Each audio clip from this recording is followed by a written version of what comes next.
Andre Dawson. They could call him the Hawk. Played with Montreal, Chicago, Boston, and Florida. He had a gun and he could hit. He was in a great. He played with Gary Carter and those guys. They all could hit. They never won it, but I mean, with Montreal, but he was a great player, and that's why he's here. Jim Rice. I got to tell you something about Jim Rice.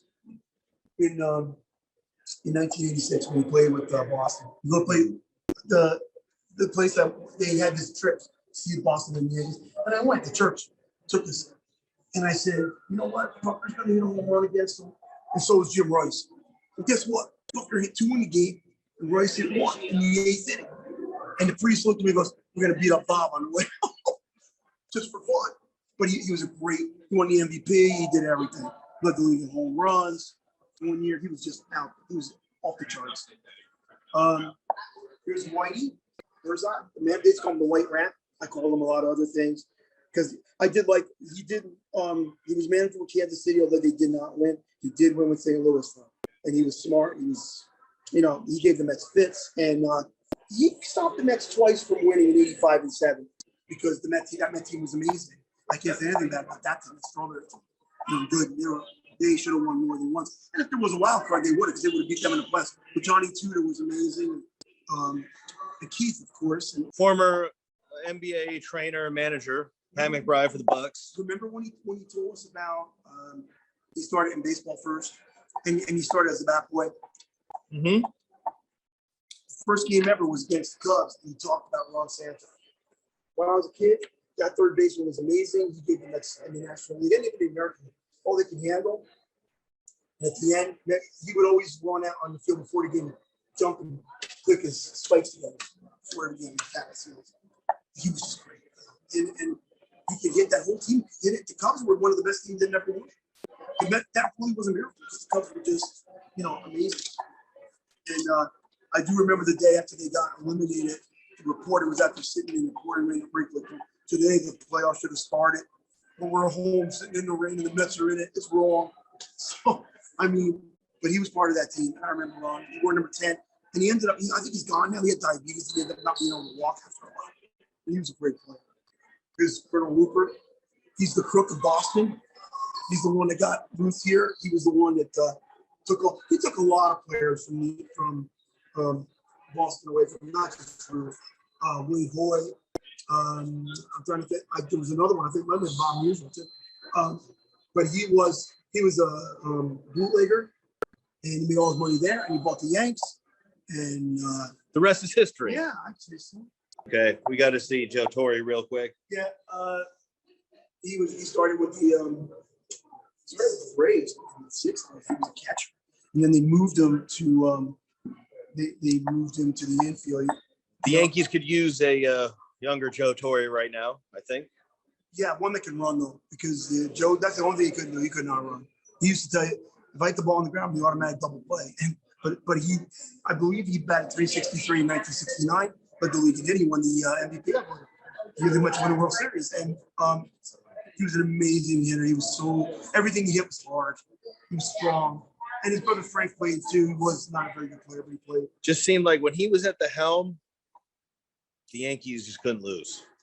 Well, that was the only manager that ever had a winning record against him was the guy we had on the show, Mike Social. And Mike said it. I mean, how tough he was, how great he was. And as a manager, and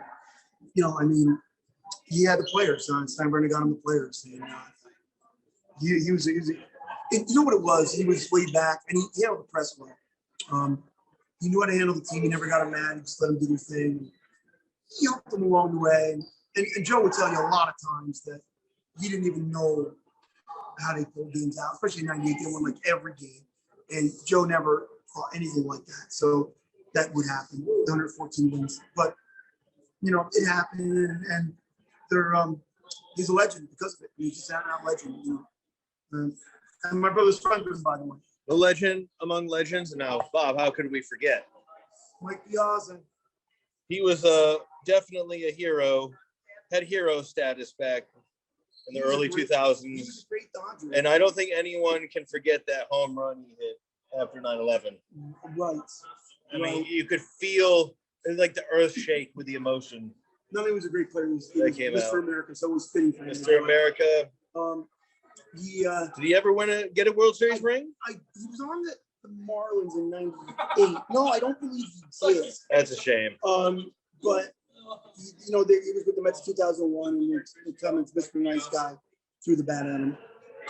But he was a great player, and he was good with the Dodgers. And I'm glad they pictured him with the Mets. Here's Pedro Martinez. I loved him. With the Red Sox, the Yankees could never hit him. He was a Yankee killer. Until the end of his career, when he got old. In the beginning, they couldn't touch him. He was the only guy they had. And the Yankees knew it. But he's a John character. Smoltz. He's a character. There's John Smoltz. He's a friend of ours. I was trying to get a hold of him. Actually, a friend knows him. The guy that is going to bring trouble on the show. But John was a great pitcher. Once he had his little problems throwing strikes, he started talking about throwing strikes. He had to talk to somebody once. His psychiatrist was sitting behind him. Throw strikes. and then like he did. And then he was a great pitcher with every team he played. Boston, Atlanta. He did win the World Series, I believe, with Atlanta in '95, I believe. Now, how could we forget Griffey? No, you can't. You know what I like about Griffey the most? Here, people don't know. When he was a little kid, his father played on the Yankees. And his father was a great Reds player. He played with a big red machine. So, but he takes Ken little Ken Jr., and he had a catch. The Steinbrenner happened to be there. So, get that kid off the field. He don't belong, blah, blah, blah. He got so mad that he was like, I'm going to come back and kill you. And if there's a Yankee killer out there, he's one of them. Because he never forgot what Steinbrenner did to him. And he would I used to love him. As a matter of fact, I had a baseball team like on computer. And I used to have I just called the team of different, there were colors, red, blue, green. And then my power rangers were lemon and lime, and I called Lemon Griffey because he had a swing just like Griffey. Griffey was amazing. He was so smooth. He could feel. He never was afraid to crash into the wall. Got him hurt a few times, but he was a great hitter. He was a great teammate, and that's why he's here. And the Yankees still hate him, I'm sure. But he was great. And they were really good in the mid-'90s. I always had a list of guys that could beat the Yankees, okay? Because I never liked the Yankees. And this guy's on that list, okay? Randy Johnson. And I'll tell you why. I realized when he played with Seattle, he was so good the Yankees could never beat him. And I learned as a little kid, you can beat anyone. These are the best. They couldn't beat this. Put him down on my list. I'm a bet that I hate the Yankees. Okay? I worked at ESPN in 2004. 2004. This is a true story. And there was a guy named Casey Stern. He had just won our contest. We did the Dream Job Show. We were putting people on in pros. So what ended up happening was I'm on the street with him. I go, Casey, it's nice to meet you. I go, you work for the Red Sox? He goes, yeah, I won the contest last year. I go, oh, okay. I go, okay, I got something to tell you. I go, I've been studying and wanting to beat the Yankees for years. I'll tell you how to do it. And he goes, I go, Kurt Schilling, pitching. And I go, if it gets to a game 7, I pitch Derek Lowe. He goes, not Pedro. I go, 10 years ago, Pedro. He's too old. They're his daddy now. No. I go, Derek Lowe's the winningest pitcher in the last 2 years. The Yankees haven't beaten him 3. I go, you pitch him. Schilling won the Bloody Sox game. And I got to tell you, after game 2, he lost. So my friends are nervous. I go, don't worry about it. He goes, why? I go, because if he gets game 6, he'll win. He goes, how do you know? I go, because when you pitch against a great pitcher, you can beat him once. Yeah. But you'll never beat him twice in a week. He went out there bleeding the whole night, beat him. And well, he beat him twice. Schilling beat him with him in 2001. And I got to tell you about that. I called my brother. I go, the home team's going to win every game. He goes, that's never happened. Figure them win every game. They can't beat those guys. And you know what? The home team won every game, game 7. And it was that guy that beat him. It was that guy. But Schilling was on that team. So Schilling in 2004, he pitched the Bloody Sox game, they win it. And then they pitched Derek Lowe and game 7 at the end of the street. And the guy that made the last, that recorded the last out for the Red Sox scored number 3. Ruth. He broke the curse. How about that? People don't know that. And it was a double blue moon. That night, people don't know that. Oh, wow. It was a what, Bob? It was a blue moon. I mean, full moon 2 times in a month. That's what blue means. Again, folks, we're here live at Cooperstown Baseball Hall of Fame here at the Sports Show with Bob Spino. Okay, We're getting a little history lesson today. Right, Craig Biggio.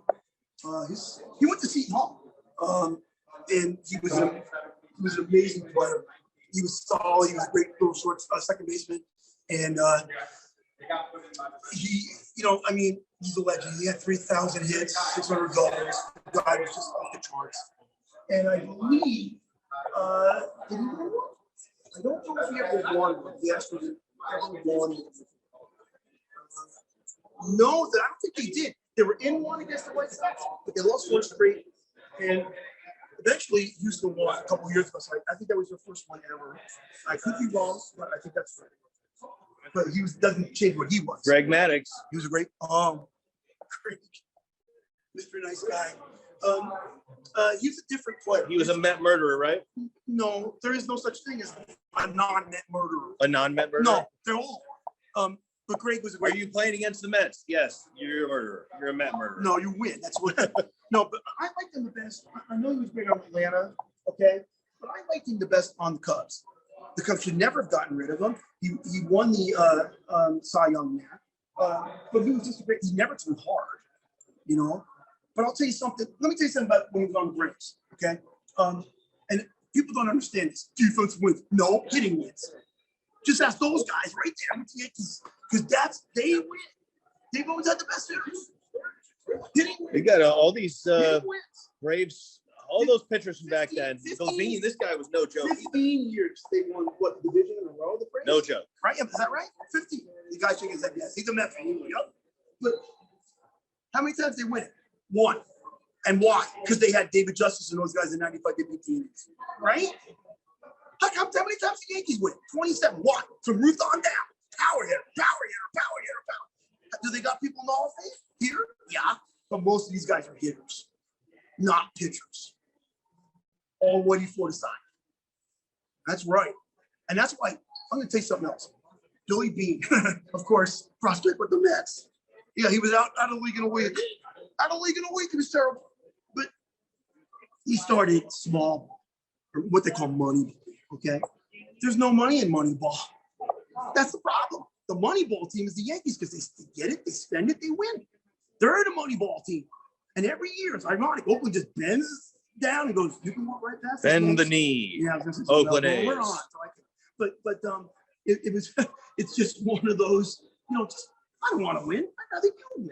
And that's exactly what it is. The Mets get a big draw every day. They're making money. Not the Mets, the Yanks. Yeah, but I'm just making a point that the Mets aren't spending, but they're still making money. Well, that's because I think a lot of kids like Mr. Met still, and that's where the money comes rolling in. And now they have a Mrs. Met who I don't like. Huh? It's all TV, exactly. I was making a joke, but that's right. It's all TV. But the Yankees have always had that money.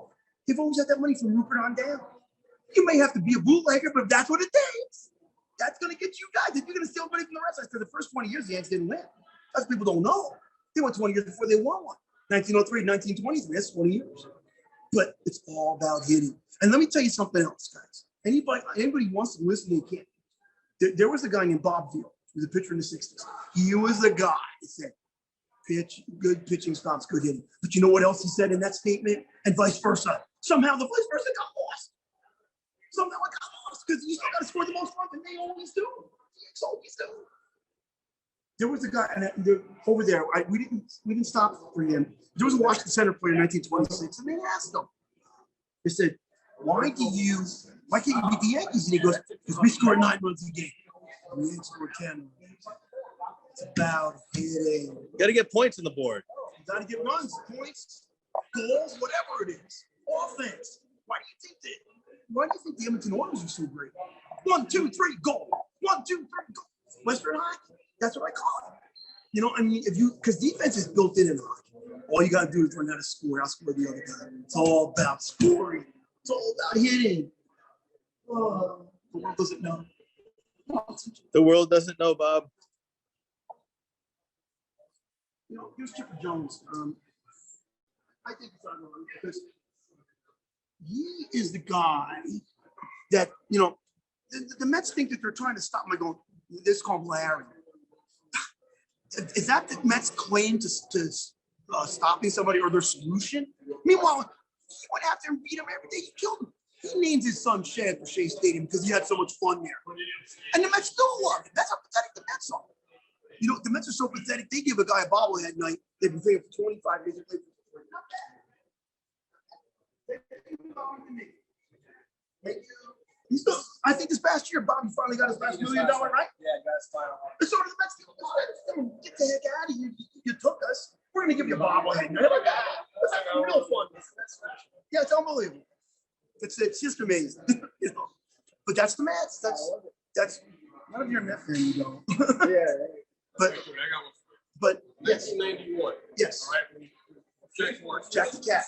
Yes. Okay, who are you pitching against? Against the Braves, I think it was Charlie Lieber. He lost. Yeah, he won 1-0, right? I know it was 1-0. Yeah, Charlie Lieber. Pitching And I got to tell you, Otis Nixon did not get in trouble for drugs. I only played with the Yankees for a while. And Bonnie Smith ended up becoming the leadoff instead of Otis. The Braves would have won that because Otis was a great. But Jack Morris was a great pitcher. I loved him with the Tigers. I knew back then you could beat him. Yankees could beat Jack Morris in the 80s with the Tigers. He was lights out. I mean, oh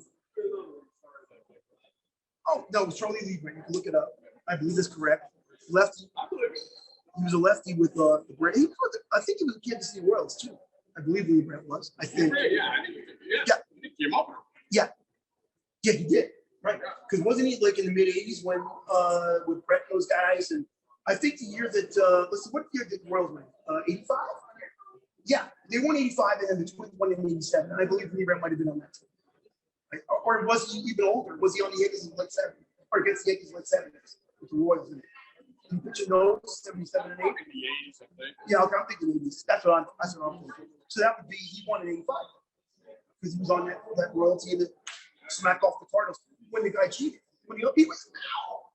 And the umpire would say, "Oh, the World Series was over. The Cardinals won it, and it wasn't close. Like they didn't need a replay. Like the guys halfway down the line, the ball on the left, we won, safe. Yeah, that's true. And they ended up coming back, and then I think the catcher, what's his name, with the thick glasses, something Borg. I can't remember. He got a couple big hits. I think he's dead now. But he was a great player, and for them, and they ended up being the Cardinals were better. The Mets would have won. The Yankees picked on the Mets back then, but you couldn't pick on the Mets back then. They were the Yankees back then. You couldn't beat them. The Mets would have won more. The only reason they didn't was no wild card, because the Cardinals were just as good. And every year the Cardinals were in their division. See, they're not going. They would just flip back and forth. One team would win 100, one team would win 99. The team would win 99 to make the playoffs. And that was one of those. One year, I think both teams won 100 or more. And you know what? We had Mike Social on the show. We talked about 88. You know, I broke down the thing. I go, Mike, I knew you were going to hit that home run. He goes, Bob, I didn't even know I hit. Mike, in 16, and you came up, and I hit it in the 8th. I go, I know you hit it in the 8th. Mike. I go, but in the 6th, you hit one to the wall. He goes, right, to the deepest part. I go, right, to the center field. And I looked at my mom and dad. I go, I hope you don't come up again in the 9th. I hope you don't. Because he had that swing. And Rob knows, because Rob was on the show. He had that swing where I'm like, that was a home run swing. Thank God he hit it the center. He hit it the right. So we had a 4-2 lead. The Mets had a 4-2 lead. What game? It was game 4. In what? In division playoffs, 1988. 88. Yes. And so what happened was we're 4-2, and Gooden comes in. There's two outs, and nobody on. And the guy, he has 2 strikes, and John Shelby, the center fielder, walks the next 4 pitches. And it brings Socha up. Like, no. Oh, no. Couldn't try to throw him an inside fastball, and he couldn't get it past Socha. And Socha went crash. And I go, it's gone. Oh, no. 4-4. And then Kirk Gibson ended up hitting the home run in the 12th, and we lost 5-4. Daryl Porter. Daryl Porter. That's it, with the thick glasses. That's right. Number 15. Yeah. For both Cardinals in. That's right. He played for both. That's right. And but that's what happened. And I knew it. And Mike goes, I only hit 3 homers the whole year. I got 4 after we beat us. Thanks a lot. Joined us a few months ago in the sports show with Bob Spino, silver medalist in the Olympics, almost. Well, he did win silver, but they should have won gold. They should have won gold. They Yeah, were really no, good The umpire squeezed him at the end. The pitch was for the home team. He was with the Cubs, and I'm sorry, the White Sox. And I always loved him, and he always would come up with the big hits against the Yankees when he played him in the 80s. And sure as heck, he had a ton of hits. He had 2,866. And I think all but one were against the Yankees. And he was just amazing. He was a left-handed batter for number 3. And I loved him on the White Sox. They would wear those big baggy jerseys at the time. But he was a great, he was one of the crucial figures. Let's see who else we got. Here's Biggio's best friend, Bagwell. They were on. Oh, Bagwell. Yep, they were on those Houston teams.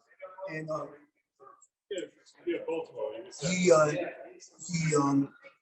he was the power hitter. I mean, they were great. They had, Biggio, Bagwell, and the 3 Bs. I'm trying to think of the third one. But they were amazing. They were in the World Series. They fell a little short. And I knew they weren't going to win because the White Sox were way too good for them. But in 04. But he was a great hitter. This guy, Tim Raines. Let me tell you something about him. He was the first batter ever to bat for the Montreal Expos against the New York Mets. I was at the game. He was the leadoff batter with the Montreal Expos. And he ended up with the Yankees at the end of his career, and I believe he won 96 and 98. He won the World Series. He did not win in 97 because Mariano, our buddy, blew it. He hit the home run to Robbie Alomar Jr., and I knew it was gone when he hit it, and I knew that if they didn't get him out, the Yankees would have won. But Cleveland beat him in Cleveland. But Rock was amazing, and when they got him, I was crying when the Yankees. I knew he was going to. And by the way, he always led the league in steals too. He was on the Rock bandwagon. He was a great runner, and the Ricky Henderson thing. At that time, he was just amazing, and he could hit. He was solid. Let's see what else. As I said, Chipper Jones, Mr. Brave. Chipper. Yeah, one of the Braves anyway. One of Mr. He just shows you what that 90s, the mid 90s Braves were like. So many of them here. And what do the Mets do? They give him a day, and they give him, they let him take the Shea Stadium sign, which is ridiculous. But he was a great player. He was solid. He was, David Wright said, "I'm better than you." No, he wasn't. Dave was good. And he was amazing. Just the Mets kissed up to him a little too much. They probably shouldn't have done it. But there's Alan Trammell up there, the shortstop for the Tigers. He was an amazing player too. Him and Lou Whitaker, they were the infield, the second baseman, and the shortstop. He was off the chart player. He was really great. Actually, here's here's Lee Smith, the guy that I thought. So we did record Bob's interaction with Mariano earlier. We did. That'll be going up later. It'll be going up later. There's Mike Messina, who I met years ago with the Yankees. He won. Mike Messina, great. He won the World Series with them. Lee Smith was a great closer. He was the guy I was thinking about before. I remember him one time. I was in the back when he was on, I believe, the Angels when I went to see him. Yeah, in 95-6. But he was on a bunch of different teams. He was a really great closer. And he was solid. And if you look at these plates, these are Edgar Martinez. He was good. The guy was actually losing his sight. Oh, no. Yeah, he was losing when he played. It was deteriorating. Is he blind now? Not yet, but it's close. He's getting it. But you talk about a hitter. You talk about a guy that always wants to play against the Yankees. The Yankees could never get this guy. Him and Griffey, they would torch him. He was an amazing player. He was an amazing third baseman. He could hit, he could field. There wasn't anything he couldn't do, and that's why he's 500 slugging percentage. He was a monster. 300 average. 1995 ALDS. They beat the Yankees, by the way. They took 2-0. They lost 3-2. I love it. And I called it. I could have. You got one to bet me every dollar as well. I didn't bet. I wish I did. Oh my God! You got a bee on your head. Oh, a real bee, not a fake one. These blacks right here. I think that's what Jeter's going to go. Yeah, these are the upcoming. They're the coming ones. Yep. So I was Okay, so we're going to go. All right, we're going to take another pause, folks. Stay tuned. We're not going anywhere. Live from Cooperstown Baseball Hall of Fame. Here with the Sports Show, Bob Spina.